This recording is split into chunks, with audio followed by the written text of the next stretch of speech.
Hello बच्चों, चलिए प्रश्न पढ़ते हैं। तो प्रश्न में दिया गया है, दलहनी पादप सहजीवी नाइट्रोजन स्थिरीकरण की क्रिया द्वारा वायुमंडलीय नाइट्रोजन स्थिर करने में सक्षम होते हैं।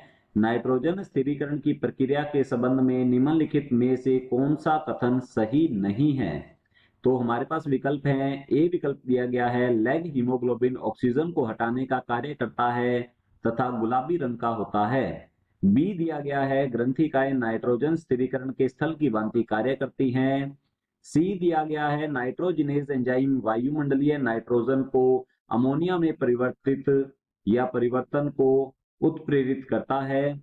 और डी दिया गया है, नाइट्रोजिनेज ऑक्सीजन के प्रति उदासीन होता है। तो इस प्रश्न की मुख्य अवधारणा के बारे में हम जान लेते हैं। तो यहाँ लिखेंगे मुख्य अवधारणा। इस प्रश्न की मुख्य अवधारणा है हमारे पास, दलहनी दलहनी या लेग्यूम पादप इन्हें कहा जाता है। दलहनी या लेग्यूम पादपों में सहजीवी नाइट्रोजन स्थिरीकरण। तो लिखते हैं यहाँ पर, में सहजीवी नाइट्रोजन स्थिरीकरण सहजीवी नाइट्रोजन स्थिरीकरण। तो लेग्यूम पादपों में किस प्रकार से सहजीवी नाइट्रोजन स्थिरीकरण होता है, ये हम जान लेते हैं। यदि हम बात करें दलहनी पादपों की या दालों की बात की जाए, तो दलहनी पादप में मूल ग्रंथिकाएं पाई जाती हैं। तो यहाँ लिखेंगे मूल ग्रंथिकाएं होती हैं, और इन मूल ग्रंथिकाओं में एक विशेष प्रकार का जीवाणु रहता है जिसका नाम है राइजोबियम। राइजोबियम नामक जीवाणु इनकी मूल ग्रंथिकाओं में पाया जाता है। और ये राइजोबियम जो है, ये एक नाइट्रोजन स्थिरीकारक, तो यहां लिख सकते हैं यह नाइट्रोजन स्थिरीकारक नाइट्रोजन स्थिरीकारक जीवाणु होता है।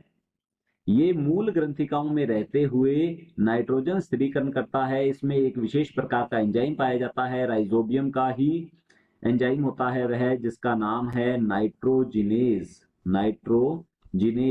ये नाइट्रोजिनेज एंजाइम वायुमंडलीय नाइट्रोजन को, यह वायुमंडलीय नाइट्रोजन या जिसे N2 भी कहा जाता है, वायुमंडलीय नाइट्रोजन को नाइट्रोजिनेज एंजाइम अमोनिया में परिवर्तित कर देता है।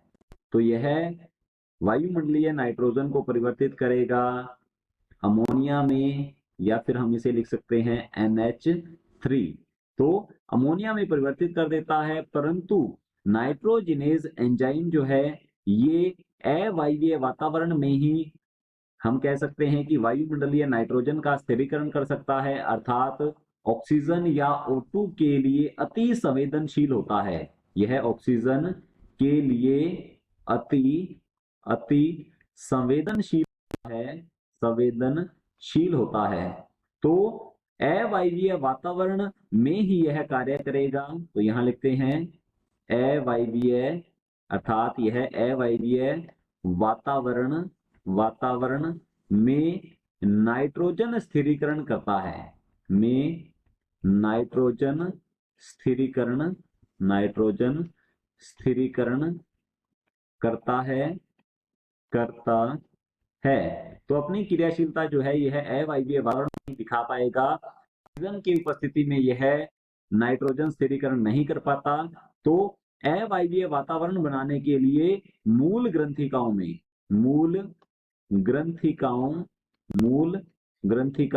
में लाल रंग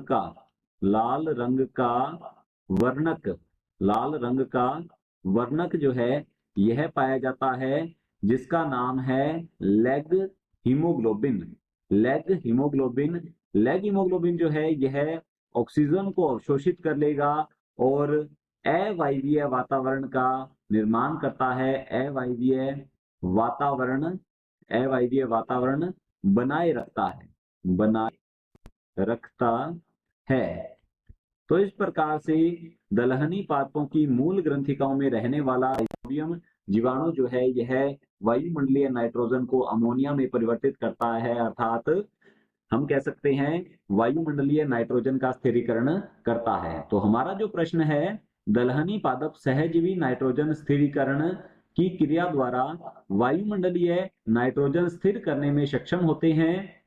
नाइट्रोजन स्थिरीकरण की प्रक्रिया के संबंध में निम्नलिखित में से कौन सा कथन सही नहीं है? हमें असत्य कथन, गलत कथन के बारे में बताना है। तो पहला कथन दिया गया है, ए विकल्प है, लैग हीमोग्लोबिन ऑक्सीजन को हटाने का कार्य करता है तथा गुलाबी रंग का होता है। तो लैग हीमोग्लोबिन जो है बिल्कुल यह गुलाबी रंग का वर्णक होता है। यह गुलाबी रंग का वर्णक है। यह गुलाबी लाल रंग का होता है। तो हमारा जो पहला विकल्प है ये गलत होगा, क्योंकि ये तो जो दिया गया है हमारे पास पहले विकल्प में जो कथन है ये बिल्कुल सत्य है, जबकि हमसे पूछा है असत्य कथन के बारे में। बी दिया गया है, ग्रंथिकाएं नाइट्रोजन स्थिरीकरण के स्थल की भांति कार्य करती है। बिल्कुल सत्य कथन है ये, तो ये भी हमारा विकल्प गलत होता है।